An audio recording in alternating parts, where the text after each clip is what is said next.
Très bien. Alors, on va reprendre. Et jusqu'ici, qu'est-ce que l'on a vu? Bon, on a vu les grands principes qui président à la préparation d'une prédication. Et maintenant, on va rentrer vraiment dans le vif du sujet pour aborder la préparation d'un message à proprement parler. Donc, on a vu qu'il fallait choisir un texte.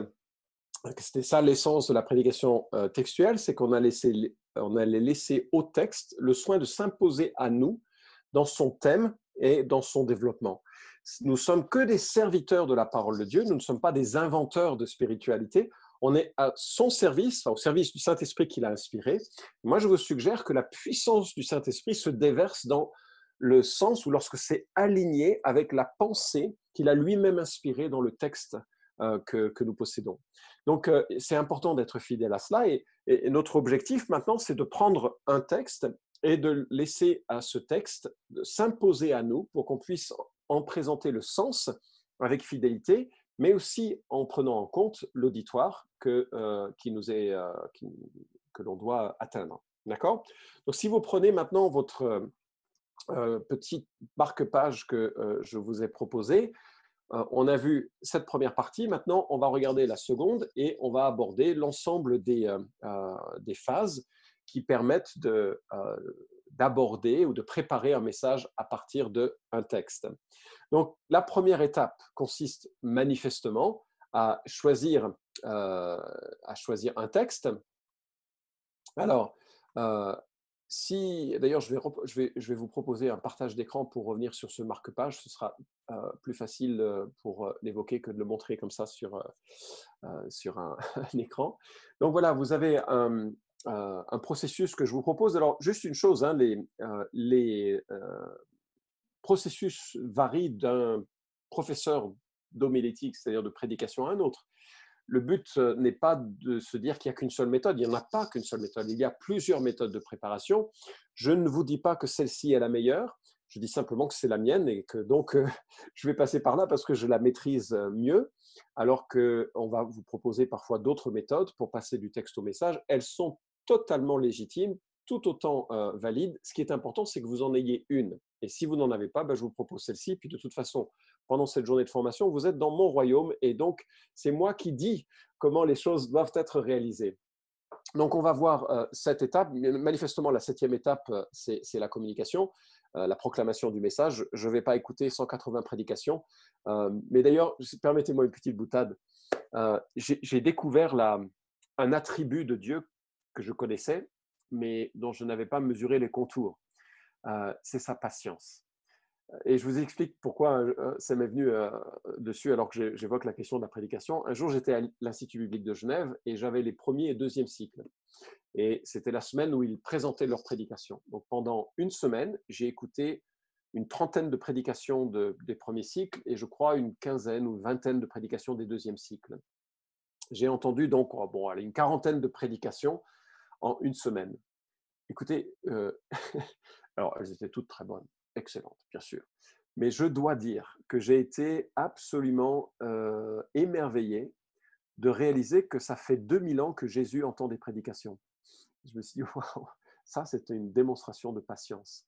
Parce qu'il écoute nos prédications et il n'a pas fait venir la foudre pour tomber du ciel pour certaines de celles que l'on a dites qui auraient mérité de ne pas jamais être dites. Bref, voilà donc un processus en 7 étapes. On ne passera pas à la septième, ce sera réalisé dans vos églises ou vos groupes de jeunes, groupes de dames, quel que soit l'environnement dans lequel vous allez pouvoir exprimer ou utiliser ce processus. Et donc, la première étape consiste à prendre un texte et le sélectionner. Et puis, on va lui faire passer par un ensemble de filtres, en quelque sorte. On va le presser comme un citron afin de définir un axe principal. Et on va essayer de faire en sorte que cet axe soit nourri d'éléments de compréhension, le sens, mais également d'éléments de rédemption, c'est-à-dire en quoi ce texte il est lié à la grande histoire du salut, mais également des éléments d'amplification, c'est-à-dire qui cognent par rapport ou qui sont percutants par rapport à notre vie et notre existence, en lien avec l'existence, la vie de ces gens et en lien avec notre propre cheminement. Et puis, on va essayer d'adapter ensuite ce message dans le temps de la rédaction à l'auditoire spécifique que nous avons. Parce qu'il est évident que si tu prêches à un groupe de jeunes, tu n'auras pas les mêmes manières, enfin en tout cas je te recommande de ne pas avoir les mêmes manières de faire que lorsque tu prêches à un groupe d'adultes. Ça ne veut pas dire tellement que ce sera si différent que ça, mais tu vas accentuer certains aspects qui seront différents, par exemple sur les éléments applicatifs ou illustratifs, qui doivent être beaucoup plus importants pour des jeunes par rapport aux éléments peut-être plus poussés d'herméneutique ou de théologie. Encore une fois, ça va dépendre des groupes de jeunes, mais on peut adapter, on doit adapter ce que l'on dit en fonction de son auditoire. C'est ce que nous révèle le livre des Actes. Il y a une forme de réflexion sur ce que les gens peuvent avoir besoin. Donc, première étape, choix du texte.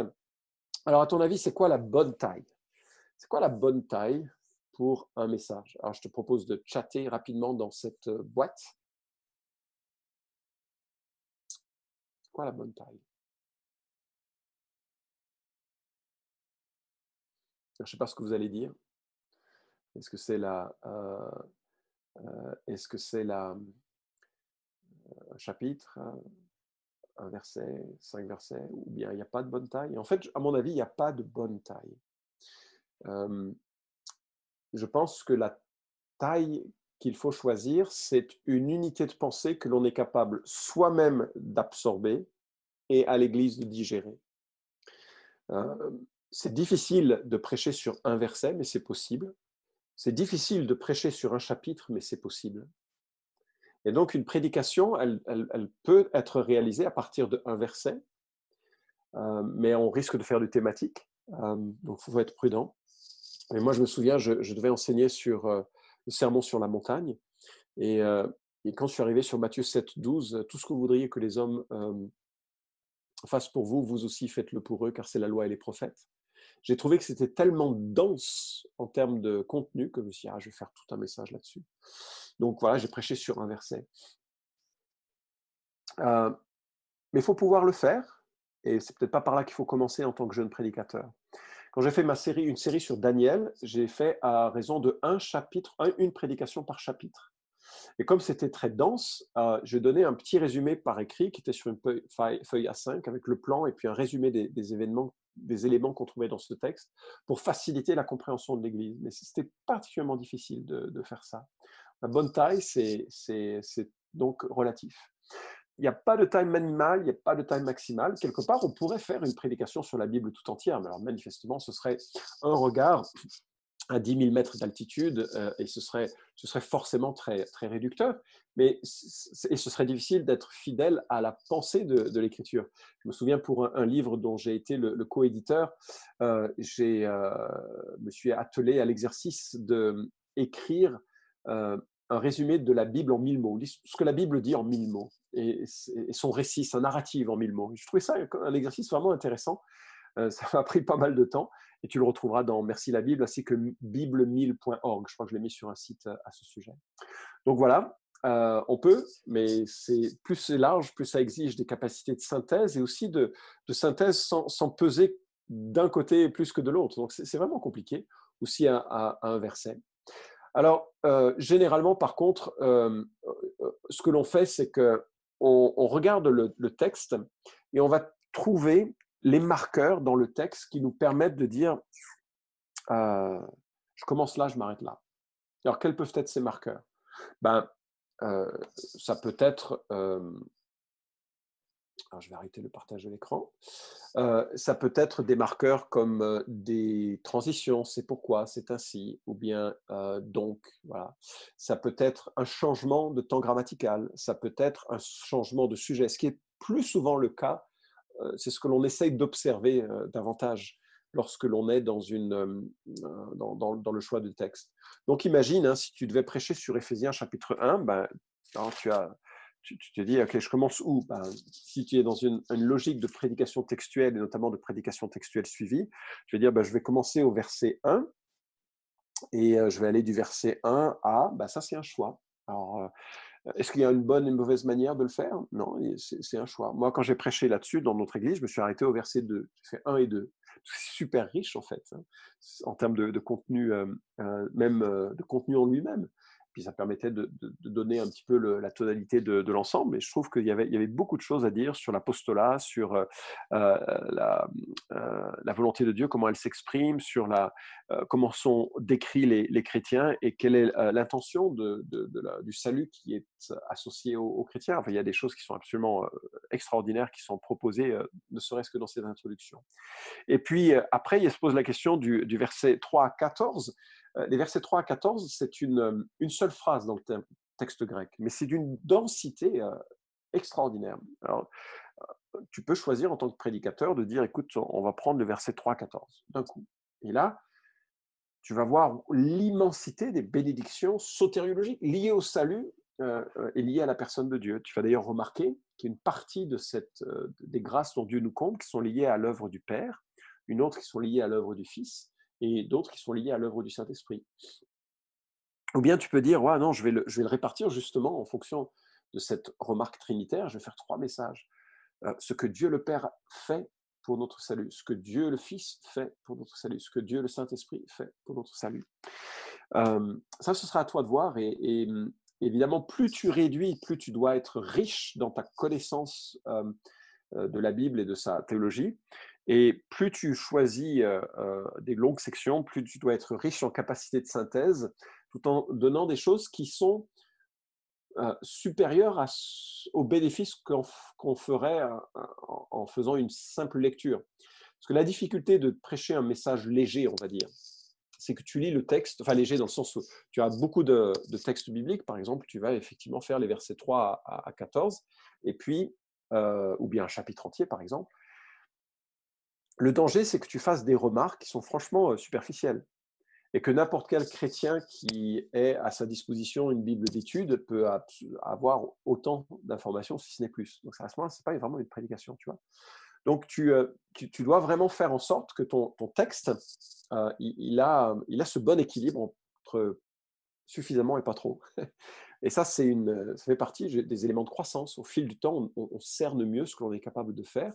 On cerne mieux ce que l'Église aussi est capable d'entendre, parce que certaines églises ne supporteraient pas un message sur Éphésiens chapitre 1, versets 1 et 2, en disant c'est trop profond. Tu vois, il faut qu'on comprenne, il faut aussi mener l'Église petit à petit dans ta pédagogie. Alors, moi, ce que je te propose maintenant, c'est de faire un exercice à partir de Éphésiens chapitre 2 ou 2 Pierre chapitre 1. Donc, voilà comment ça va se passer.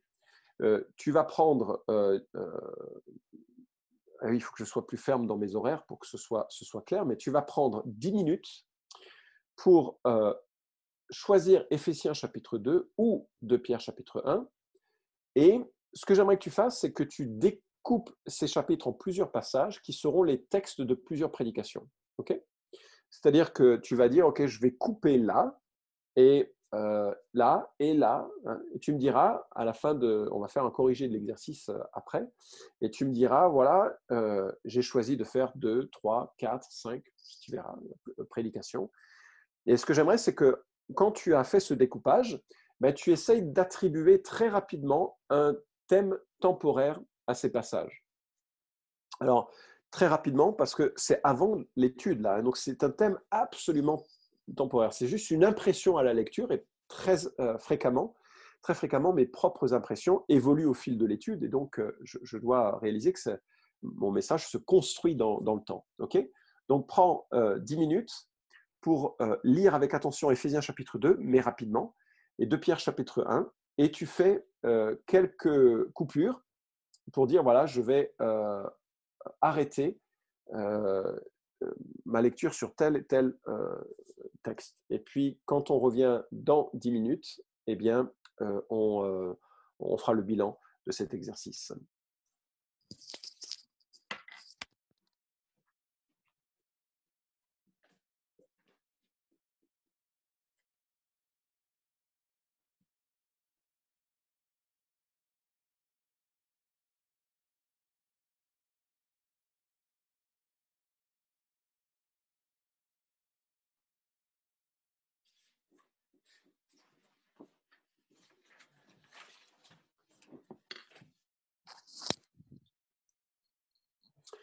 Alors voilà, j'espère que tu as trouvé l'exercice utile. En tout cas, tu vois un peu ce qui t'attend si tu es prédicateur régulier. Alors, on va commencer par Éphésiens chapitre 2. J'ai le texte devant moi et j'aimerais que tu mettes dans la chat juste les versets. Tu mets, voilà, moi j'ai fait 1 à blablabla, le thème blablabla. OK?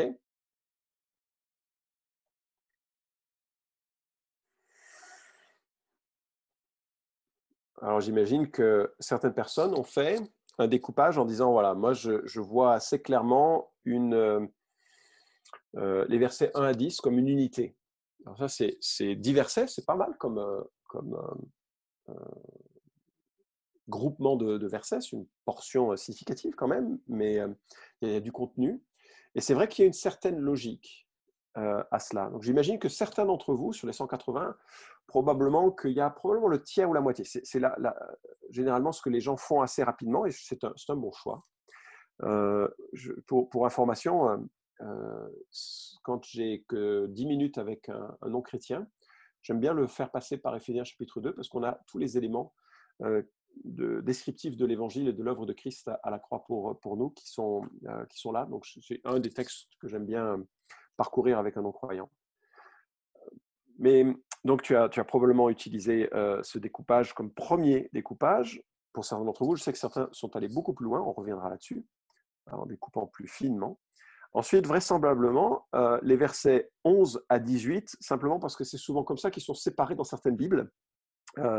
Et il est question ici de la manière dont les Juifs et les non-Juifs sont unis dans le peuple de Dieu, que c'est quelque chose d'un peu mystérieux au départ, qui a été révélé. Dieu a détruit le mur de l'inimitié qui séparait les nations. Et maintenant, dans l'Église, il n'y a plus ce mur de l'inimitié, on est un en Christ. Et puis le verset 19 à 22, il est question un peu des différentes métaphores qui concernent l'Église, sa noblesse. Donc c'est peut-être voilà, une manière de diviser Éphésiens chapitre 2. Est-ce que c'est la seule manière? Absolument pas. Il n'y a pas de seule manière, il n'y a pas de bonne manière. C'est une manière que je viens d'évoquer. D'autres peuvent simplement avoir d'ailleurs choisi de dire on a d'un côté le salut, Éphésiens 2, 1 à 10, et de l'autre côté, versets 11 à 22, l'Église. Et il ferait quelques remarques là-dessus. Est-ce que c'est légitime? Absolument, c'est légitime. Puis il y en a d'autres qui se sont dit waouh, c'est tellement dense. Et j'imagine, les gens, vous continuez d'ailleurs à noter peut-être vos remarques. Il y en a qui se sont dit peut-être, moi je dirais les versets 1 à 3 ils parlent de ce que sont les hommes, l'homme naturel, l'homme dans son péché. Et puis les versets 4 à 7, ce que Dieu a fait, c'est à l'initiative de Dieu. Dieu est riche en miséricorde et à cause du grand amour dont il nous a aimés. Donc là, on a la motivation de Dieu pour nous racheter. C'est l'œuvre de Dieu, ce que Dieu a fait pour des pécheurs. Et puis les versets 8 à 9, c'est comment cette œuvre, elle se manifeste dans la vie de quelqu'un. C'est comment on reçoit, comment on accède à l'œuvre de Christ pour le salut. C'est par la grâce que l'on est sauvé, par le moyen de la foi. Ça ne vient pas de nous, c'est un don de Dieu, ce n'est pas par des œuvres, c'est même pas par la croyance, par une décision prise que l'on est sauvé. Tout est cadeau, quoi. C'est grâce. Il n'y a aucun mérite personnel. C'est une forme de réponse à ce que Dieu dit. C'est la seule chose que je puis faire. Puis le verset 10, il y a les conséquences du salut. Donc on pourrait imaginer quelqu'un qui prêche un peu finement en parlant du verset 1 à 3 de la condition humaine, les versets 4 à 7, la motivation de Dieu, et puis les versets 7 à 8, la réponse des hommes, et puis les versets 8 à 9, le mécanisme ou la réponse des hommes vis-à-vis de l'œuvre de Dieu, et puis le verset 10, les conséquences avec la manière dont ce salut se manifeste dans une vie, c'est-à-dire des œuvres bonnes qu'il a préparées d'avance pour que nous les pratiquions. C'est une vie transformée. S'il n'y a pas de vie transformée, visiblement, il n'y a pas de salut. Alors, la transformation n'est pas aussi radicale qu'on souhaiterait parfois, c'est un chemin aussi, mais il y a quand même une vie qui change. Voilà, tu vois on peut faire différentes choses, et les points que j'ai évoqués à partir de Éphésiens 2, versets 1 à 10, pourraient être également les points d'un plan. Et ça, on verra ça, ce sera la dernière chose que l'on va voir en fin de journée. Ça peut être les points d'un plan de la prédication. on va chercher à prendre les versets 2 à 10 et on va les découper, on va dire, voilà, cette section parle de ça, et ça va former l'ossature du discours que l'on va tenir, de la prédication que l'on va tenir. Voilà pour Éphésiens chapitre 2. Alors, garde bien la répartition que tu as faite, parce que maintenant, je vais t'encourager à choisir un de ces textes, et puis tout au long de cette journée, tu vas travailler ta prédication en sorte qu'elle puisse, se construire autour de la méthode et de la technique que je te propose. Si on prend maintenant la deuxième lettre de Pierre, chapitre 1, je ne sais pas comment tu as découpé un peu. Alors peut-être dans le chat, là, dis-nous un peu quels sont les découpages et les thèmes que tu as proposés sur 2 Pierre, chapitre 1.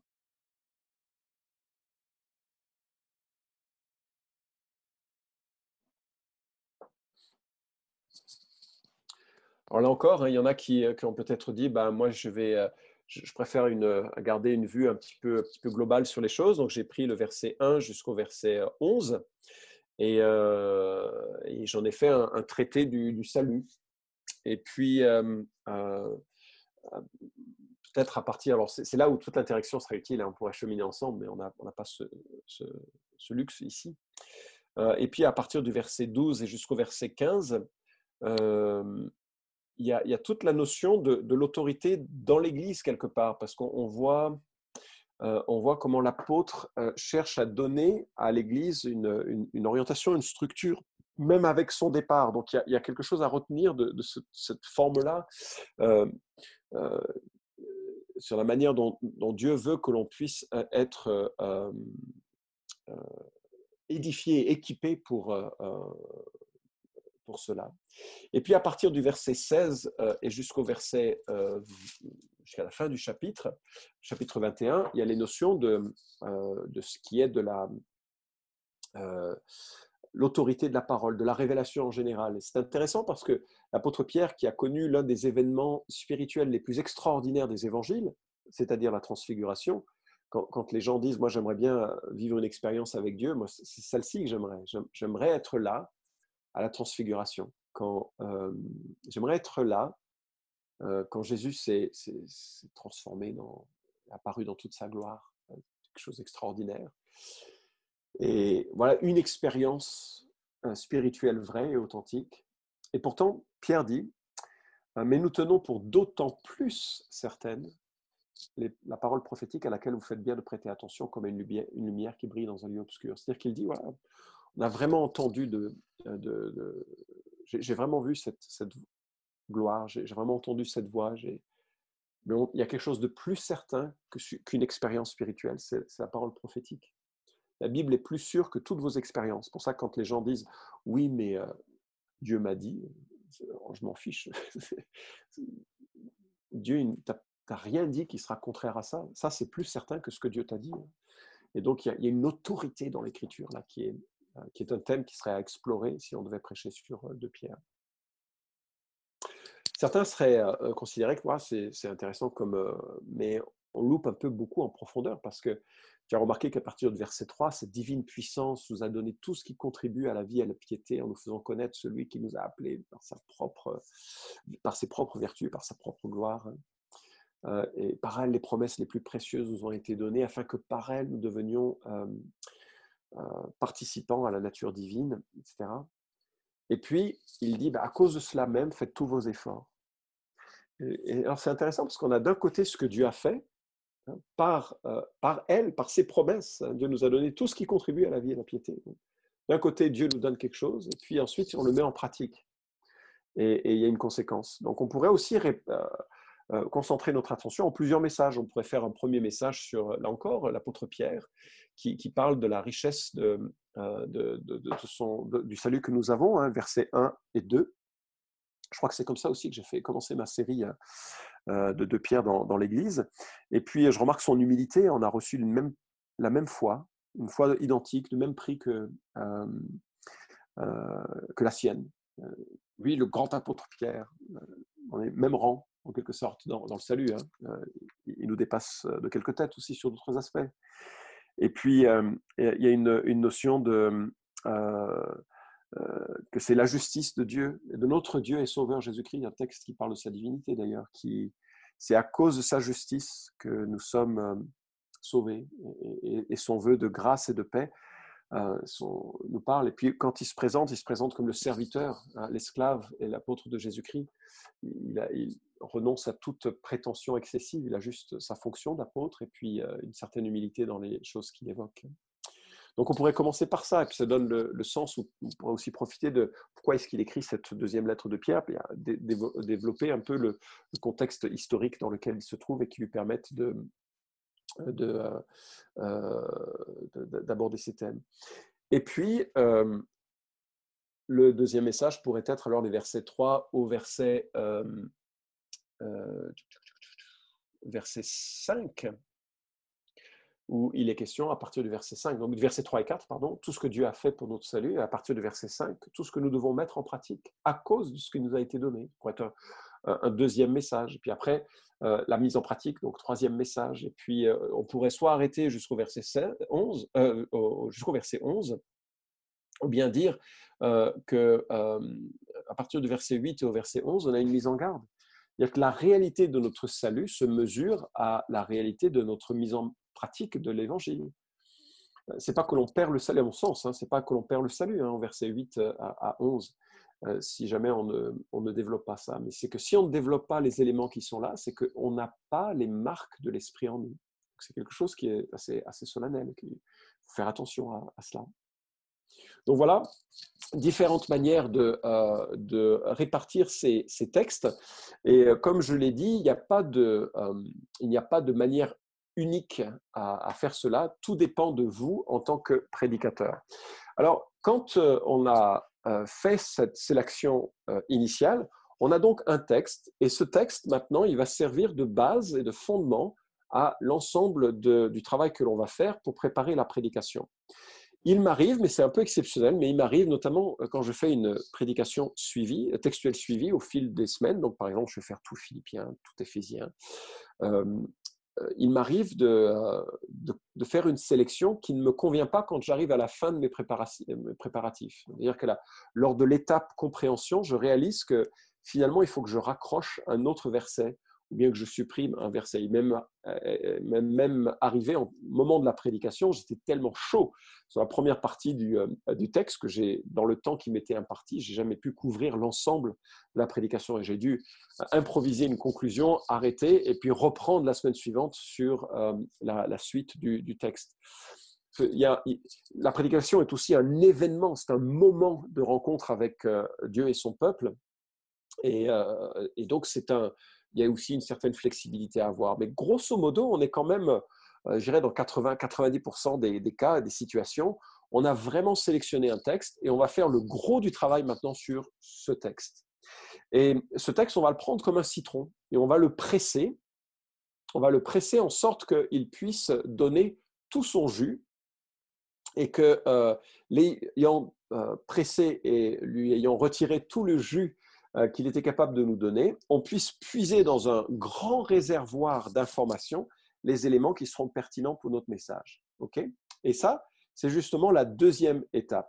Alors, si tu te souviens du processus en regardant de nouveau la carte, on a considéré la sélection, on a réalisé cette sélection, on a maintenant un texte. Et la deuxième étape, c'est celle de la compréhension. On va essayer de presser ce texte pour qu'il nous donne son contenu. On va tenter d'en retirer le sens. Alors, je voudrais vraiment mettre en garde. Je vais te proposer des outils et ces outils vont être, semble-t-il, super compliqués. Ça va. Apprends à les manier petit à petit au début avec légèreté, puis ensuite, petit à petit, tu vas avoir goût à cela et tu vas toi-même creuser les Écritures. Deuxièmement, deuxième mise en garde, tu vas ramasser beaucoup trop d'informations pour ton message. Si tu utilisais toutes les informations que tu vas rassembler pour ta prédication, ce serait étouffe chrétien. ce qu'il ne faut pas faire dans une église, tu risques de tuer beaucoup de monde. Et par ailleurs, ce serait simplement un déversement d'informations et franchement, ce serait inintéressant. Donc, il ne faut surtout pas te dire, voilà, j'ai accumulé un certain nombre d'informations et maintenant je vais les distiller, dispenser mon savoir en donnant tout ce que j'ai pu trouver. Non, non. Ce qui est important, c'est que toi-même tu grandisses, c'est que toi-même tu maîtrises ton texte. Et si tu le maîtrises, autant que ce soit possible de maîtriser un texte, mais si tu le maîtrises assez largement, tu seras à même et en mesure de pouvoir en donner le sens avec certaine autorité. Et toi-même, tout au long de ce chemin, tu auras grandi. Et tu vas être enthousiaste des choses que tu auras découvertes. Et si tu es enthousiaste, crois-moi, ça se verra dans ta prédication et les gens qui t'écouteront seront eux-mêmes enthousiastes. Alors, quels sont les outils pour pouvoir traverser ce texte et en retirer des choses pertinentes? En fait, ce qui est possible de faire, c'est, alors il y a plusieurs méthodes. Il y a une méthode courte que l'on connaît sous l'acronyme COCA. Alors évidemment, c'est pas Coca-Cola, j'aurais dû trouver le reste, mais je ne fais pas de pub pour cette multinationale, donc on va s'arrêter à COCA. COCA pour contexte, observation, compréhension, application. Et si tu n'as vraiment pas envie de prendre trop de temps ou que tu n'as franchement pas trop de temps, au moins fais ça, c'est le minimum. Et donc tu regardes le contexte. Le contexte, c'est quoi? Ben, ce qui précède, ce qui suit. Et tu regardes ce contexte, non pas pour dire, bon, ben, qu'est-ce que j'en fais? Tu regardes en quoi ce contexte peut éclairer ton texte. Sinon, ça n'a aucun sens, d'accord? Mais c'est aussi le contexte historique. Par exemple, si tu prêches sur 2 Pierre, tu vas découvrir en travaillant le contexte, alors des introductions que l'on trouve dans des bibles d'études te donnent parfois le contexte des gens, des destinataires de l'épître. Tu vas réaliser que Pierre était en lutte avec des faux prophètes. Et donc, dans son épître, il soutient vraiment, il donne des outils à l'Église pour rester attaché au vrai évangile, à la vraie parole de Dieu, à un vrai enseignement à cause des faux prophètes. Le contexte dans la première lettre de Pierre est un petit peu différent. C'est des chrétiens qui sont persécutés et Pierre les écrit pour les encourager. Donc le contexte, c'est le contexte littéraire, ce qui précède, mais aussi le contexte des destinataires, de quoi, qu'est-ce qui leur arrive et qu'est-ce qui, dans le texte, nous permet de faire écho à ce qui leur arrive. Parce que ça va créer ensuite des ponts plus faciles avec nos propres situations. Les contextes, c'est également le contexte de l'auteur. Quand tu lis 2 Timothée, tu réalises que l'auteur, Paul, il est sur le point d'être décapité. Et là, on comprend que 2 Timothée, c'est un testament très solennel, très complet de ce qu'il veut laisser à son protégé, Timothée. Donc, tu vois, ces contextes, il faut vraiment que tu en prennes conscience parce que ça va éclairer le sens de ce que tu lis. Sans le contexte, tu risques le prétexte, que ton texte ne serve qu'à dire des choses qui sont en fait incultes en termes de ce qu'ils disent vraiment. Le contexte, c'est aussi le contexte avec l'ensemble du message de la Bible. Hein. C'est-à-dire que la grande histoire de la Bible, on va en parler dans l'étape suivante qui est celle de la rédemption. Dans ton contexte, tu dois garder en tête la notion d'un Dieu rédempteur, la notion d'un salut en Jésus seul, la notion d'un chemin exclusif en Jésus. Et donc, ton texte ne peut pas aller à l'encontre de cette grande histoire. Voilà, tous ces contextes, tu dois les connaître. Et puis ensuite, passer par un temps d'observation, de prendre le temps d'une feuille de crayon, de noter, tiens, je note ça, tiens, j'observe ça, tiens, c'est intéressant, tiens, ça m'interroge, pourquoi il dit ça là-dessus? Et de te faire une liste de remarques. Et tu sais, c'est hallucinant. On vit tellement dans une génération de spontanés. Tu vois, par exemple, on regarde un film avec ma femme ou des amis, et puis je m'intéresse, je ne sais pas, par exemple, à un des acteurs, et je vais tout de suite faire sur mon téléphone, je vais voir sa biographie ou d'autres films qu'il a fait.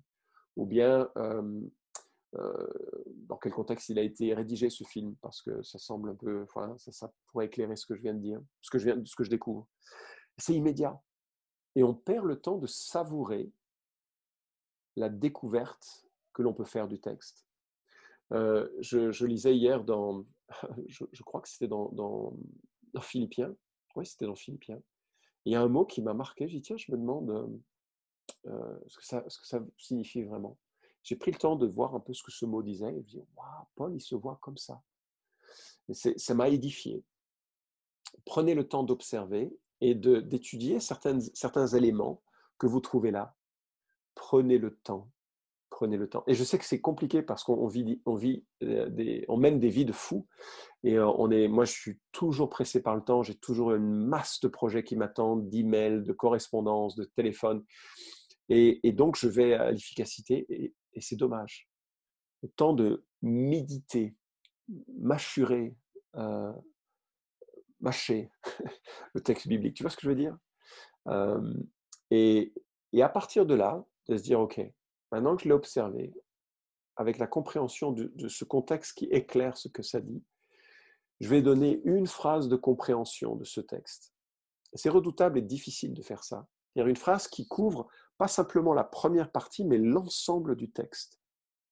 Je vais prendre le texte et je vais me dire, Seigneur, qu'est-ce que tu dis dans ce texte?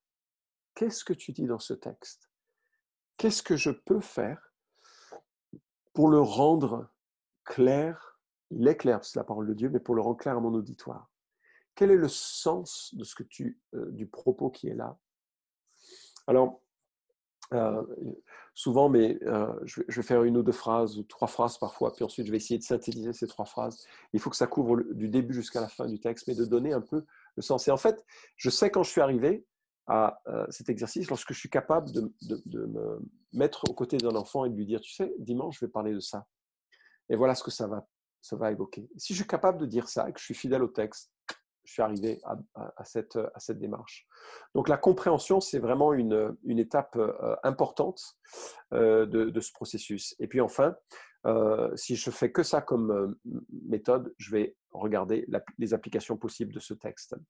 Maintenant, si tu as plus de temps, moi je te propose un outil en 3 étapes, un peu similaire, mais un petit peu plus approfondi. C'est de commencer par l'observation. Et l'observation, de loin, qu'est-ce que tu observes? Et puis ensuite, de t'imposer la discipline d'un ensemble d'outils, de peignes fins que tu utilises pour ramasser des choses dans le texte, de filtrer le plus d'informations possible sur ton texte. Alors, l'observation, de loin, tu vois, tu as un beau chapiteau, certains l'auront reconnu. Prendre le temps d'observer. Il est beau, normal, il est français, cocorico. On remarque que les fenêtres sont grandes, donc ce n'est pas un château de défense, parce qu'une fenêtre, c'est une faiblesse. C'est un château d'apparat. On remarque qu'il y a une certaine symétrie, elle n'est pas complète cette symétrie. Des jardins devant, il y a des travaux, c'est en cours de réparation. Il y a beaucoup de fioritures sur le toit. Ça évoque plutôt une période comme celle de la Renaissance, encore une fois, avec... voilà, c'est juste quelques observations que l'on va faire. Alors, on n'est pas là pour faire de l'étude de photos ou de châteaux, mais c'est ce que je te demande de faire avec un texte. C'est-à-dire de prendre le temps d'observer ton texte et de tirer un certain nombre de remarques. Et tu ne peux pas savoir comment ça va déjà t'éclairer sur le sens du texte.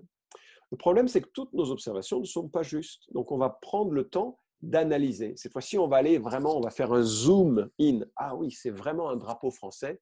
Il est question là d'un château en France, ou en tout cas d'un propriétaire français, si on ne l'a pas reconnu.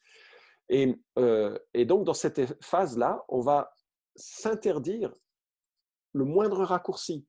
On va se discipliner pour parcourir le texte avec ces questions. Alors, navré, ça ne suit pas un ordre comme j'aurais dû faire attention à ça, mais il y a 17 outils que je te propose ici. Alors, certains qui sont des contextes extérieurs au texte lui-même. Qui est l'auteur? Quels sont les lecteurs? On a déjà abordé ça. Quelle occasion? Quel objectif? Pourquoi est-ce que Jean écrit son évangile? La réponse est dans un verset à la fin de l'évangile. Même s'il y a une complexité grammaticale sur ce verset, ça nous oriente sur l'objectif qu'avait l'apôtre Jean dans la rédaction de son évangile. les contextes littéraires, historiques, etc. Le vocabulaire, quels sont les mots que l'on utilise? Et tu sais quoi? C'est affolant parce que dans le monde évangélique, on est coutumier de plein de mots bibliques, mais on ne sait pas les définir. Si je te dis on est justifié, ça veut dire quoi? La plupart des gens disent ah ben c'est qu'on est, on est rendu juste. Ben non, c'est pas tout à fait ça. On n'est pas rendu juste. On est déclaré juste. Rendu juste, c'est quand Jésus reviendra. On est déclaré, c'est déjà extraordinaire. Dieu nous regarde au travers du sang de Christ. Par son sacrifice à la croix, nous sommes justes à ses yeux. Il nous regarde comme s'il regardait, il voit Jésus en nous. Hallucinant, nous qui sommes pécheurs. On va regarder le vocabulaire. Et il n'y a rien de tel qu'un bon dictionnaire français pour voir les mots. Qu'est-ce qu'ils veulent dire, ces mots-là? Impose-toi cette discipline. Tu vois, après des années de prédication, je fais encore ça parfois, les mots français. Bien sûr, souvent j'essaie de regarder plus les mots originaux, mais indépendamment de ça, regarde avec les mots français. La grammaire, qu'est-ce que l'on apprend? Est-ce que c'est un futur? Donc c'est une promesse. Ou bien une action anticipée dans l'avenir. Quand Jésus dit « Je bâtirai mon église et les portes du séjour des morts », c'est un futur. Qu'est-ce qu'on en fait de ce futur? C'est-à-dire que l'église n'existe pas avant. Bon, moi, je suis un évangélique et avec une certaine perspective. Oui, l'église est quelque chose de nouveau. D'autres diraient non, c'est qu'il y a, un élément qualitatif, mais l'église existait déjà auparavant. Ok, il va falloir que tu le définisses, il va falloir que tu creuses la question. La grammaire t'informe là-dessus. Romains chapitre 6 te donne sur la gestion du péché, la manière de contrer l'influence du péché en nous, te donne des pistes qui sont utiles pour ça. Vocabulaire, grammaire, les personnages. Qui est-ce qui est mentionné là? Alors, si on parle de Hérode, c'est qui Hérode? Dans une ère comme celle de Wikipédia, il faut passer du temps à regarder comment ces personnages historiques sont décrits, parce que ça va peut-être peser sur la manière dont on comprend ce texte, ou bien ça va te donner des illustrations ou des applications formidables dans ton texte. Il faut que tu sois curieux, pas trop, sinon tu vas passer une montagne de temps, mais suffisamment pour te dire ce personnage c'est qui. Un dictionnaire biblique, c'est hyper important pour dire, ok, les personnages, qu'est-ce qu'ils ont fait par ailleurs? Voilà. Moi, je trouve fascinant de réaliser que Pilate, il est coincé par son passé lorsqu'il est à présider au tribunal de Jésus. Et il y a plein d'applications de cette remarque. D'ailleurs, il se fera virer pour les mêmes types de comportements qu'il a eu avant Jésus et pendant Jésus et après Jésus. C'est pas l'homme, quand on voit le film La Passion du Christ, on a l'impression d'un administrateur romain bienveillant. Pas du tout ça.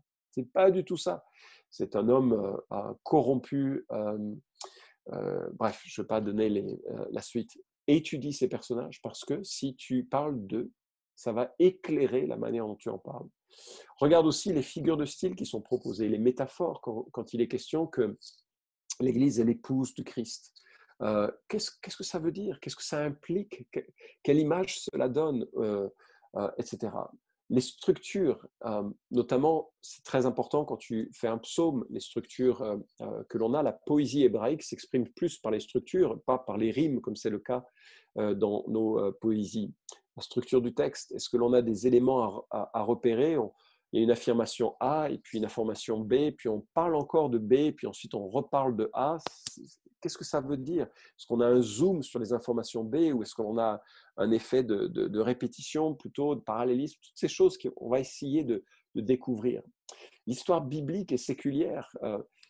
Moi, je suis fasciné que Esther, chapitre 1, a beaucoup de ponts avec tous les événements qui ont suivi, qui sont un peu enchaînés, qui ont mené le roi Assuérus à prendre sa retraite et offrir une grande sa retraite, pas sa retraite dans le sens de notre terme, à se retirer dans sa ville et faire une grande fête pour les populations à cause d'une défaite militaire majeure qu'il essaye de faire oublier. C'est fascinant ces questions-là. De voir aussi que la sélection d'Esther n'était certainement pas, c'était odieux comme processus, c'est rapporté par l'histoire séculière et qu'on découvre ce dont il est question. Et ça n'a rien à voir avec une femme qui a emporté le cœur de Assuérus par sa piété ou sa beauté. C'est grotesque et c'est à vous de faire le travail pour le découvrir. La typologie, peut-être une conception un petit peu plus difficile, c'est est-ce qu'il y a dans les personnages évoqués, comme par exemple Joseph avec ses frères, un type de Jésus-Christ? Et effectivement, c'est le cas dans la vie de Joseph, c'est-à-dire il y a une assonance, il y a un écho, il y a une correspondance entre Jésus et ce qu'il fait pour nous et ce que Joseph fait pour ses frères. Est-ce que la géographie nous apprend quelque chose? Par exemple, sur le lac de Gethsémané, il y a soudainement des tempêtes. Et les gens ont parfois douté de cette réalité, que soudainement, des marins aguerris pouvaient se trouver pris par une tempête. Mais au contraire, la géographie nous montre qu'il y avait au nord le mont Hermon qui culmine à plus de 1000 mètres d'altitude.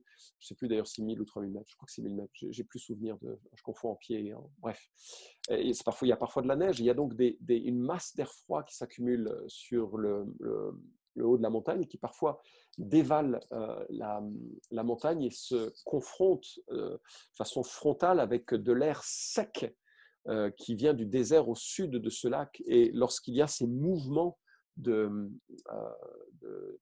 majeurs de front, à la fois de l'air humide et froid et de l'air sec et chaud, eh bien, il y a des tempêtes qui, en quelques minutes, peuvent saisir le lac de Galilée et les transformer en une redoutable tempête.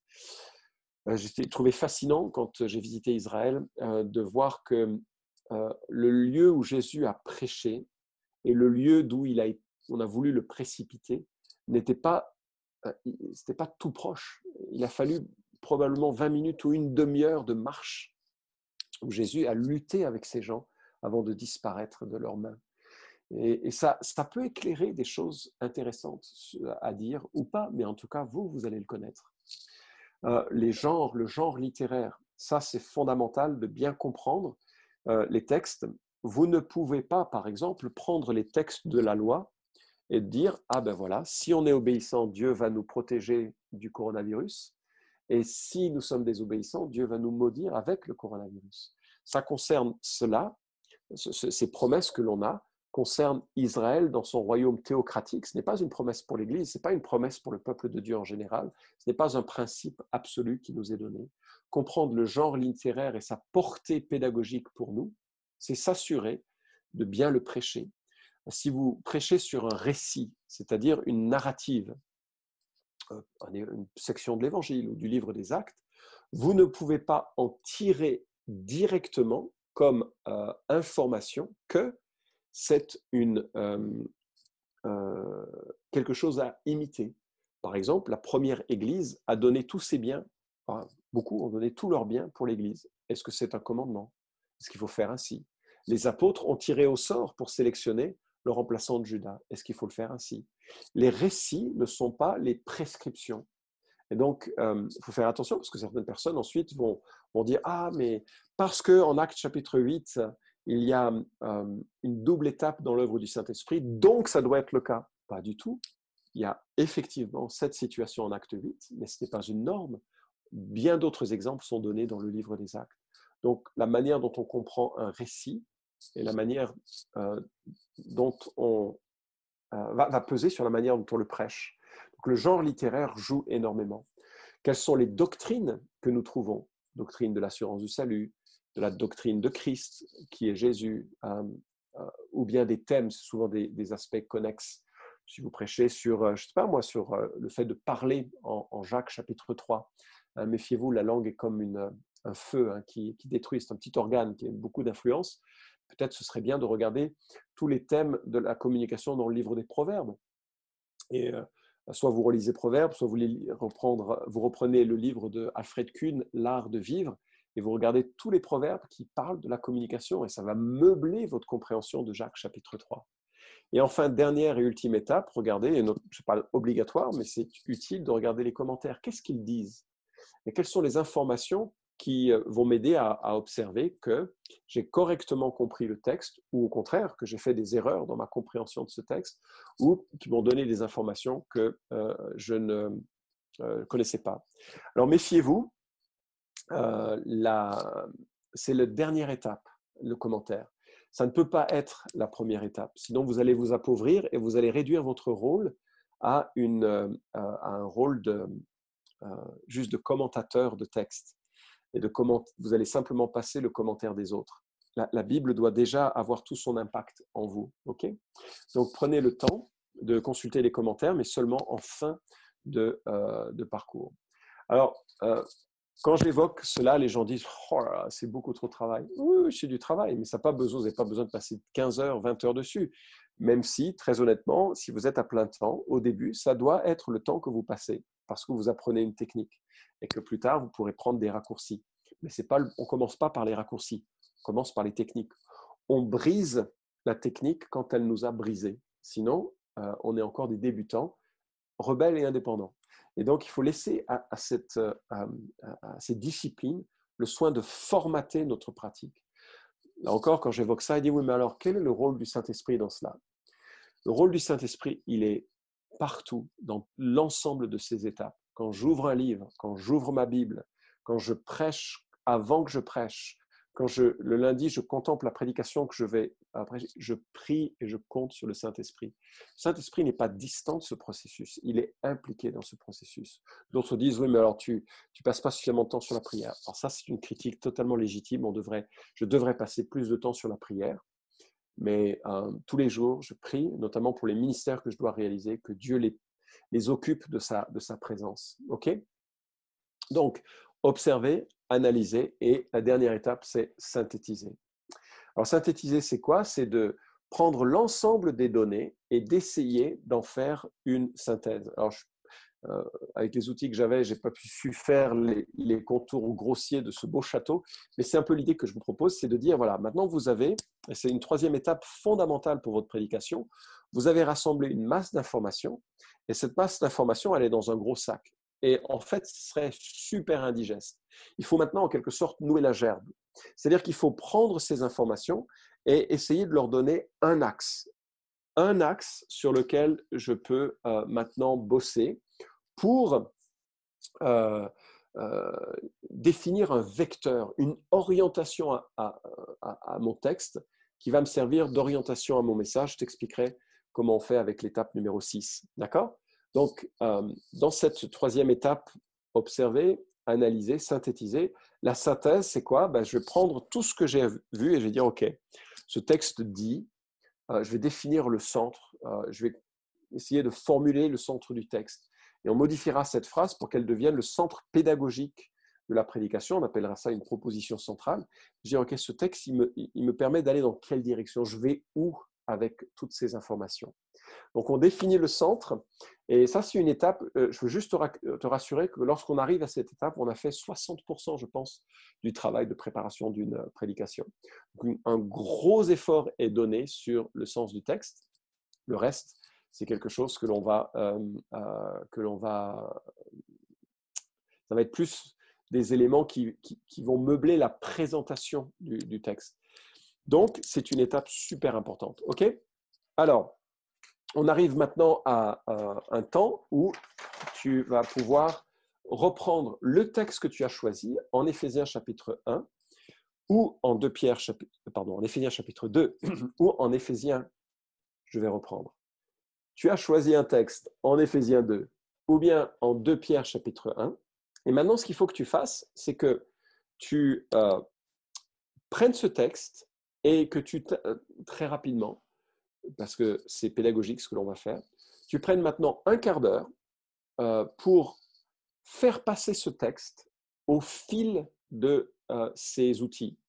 Alors, tu peux faire COCA, tu peux faire, et je t'encouragerais plutôt à faire ça, OIA, observation, non pardon, pas OIA, c'est un autre outil, observation, analyse et synthèse, c'est dur avec le temps, et de rassembler un ensemble d'informations. Et moi, ce que je veux que tu aies, et on reviendra après ce temps de pause, ce temps de travail, donc un quart d'heure, j'ai dit, 10 minutes d'étude et puis 5 minutes de pause. C'est important de s'aérer un petit peu. On a beaucoup d'informations qui te sont déversées là sur ton écran. Et que tu passes du temps donc à choisir une de ces méthodes, presser ton texte pour en tirer du jus. Et je verrai que tu as pris du jus de ton texte lorsque tu es capable de me donner le sens en une ou deux phrases. Alors moi, ce que je fais pour y arriver, c'est qu'une fois que j'ai fait l'ensemble de mes observations, analyses, synthèse, je vais faire en trois phrases, puis ensuite je vais le réduire, puis ensuite je vais le réduire, puis ensuite je vais le réduire, jusqu'à ce que j'arrive à une phrase qui, voilà, le texte, il va dans cette direction, il me dit ça, il m'exhorte à, il m'enseigne que… tu comprends? Voilà, bon courage.